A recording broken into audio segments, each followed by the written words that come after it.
வாழ்க வையகம், வாழ்க வையகம், வாழ்க வளமுடன்.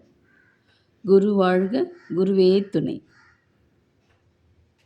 இன்று பிப்ரவரி 14. வேதாத்திரிய சிந்தனையின் தலைப்பு கணவன் மனைவி உறவு. மனித மனம் வியப்பான ஒன்று. ஒரு பொருளை விரும்பினால் அதனை அடையாத முன்னம் அதனிடம் பல நன்மைகளையும் மேன்மைகளையும் கற்பித்து கொண்டு இன்புறுவது, அதை அடைந்த பின்னர் அதில் குறைகளை கற்பித்து கொண்டு சோர்வடைவது, இது விரிந்த நோக்கம் இல்லாதவர்களிடம் இயல்பாக இருக்கும். இந்த குறைக்கு நீங்கள் ஆளாக வேண்டாம்.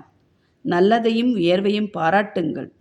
குறைகளை நுட்பமான முறையில் எடுத்து விளக்கவும் நிறைவு செய்யவும் முயலுங்கள். வாழ்வு வளம் பெறும். கணவன் மனைவியும் மனைவியை கணவனும் சிறப்பு காணும் எடுத்தும் உயர்வை கண்டும் பாராட்ட வேண்டியது அவசியம். இது அன்பையும் நட்பையும் பெருக்கும், உறுதிப்படுத்தும்.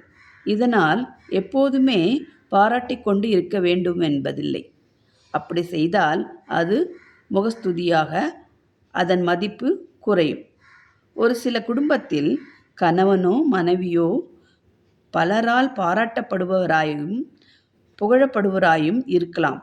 ஊர் பாராட்டுவதைப் போல் தன் வாழ்க்கை துணைவரும் பாராட்ட வேண்டும் என எதிர்பார்ப்பார்கள். இங்கு மிக நுணுக்கமான உண்மை அடங்கியிருக்கிறது. வாழ்க்கை துணைவரை ஊர் புகழும்போது அந்த புகழ்ச்சியில்தான் மகிழ்வுற்று திளைத்திருப்பார்கள். அது அவருக்கு உரிய சொத்து ஆகி விடுகிறது. ஆதலால் தானும் புகழ வேண்டுமென்பது அர்த்தமற்றதாகி விடுகிறது.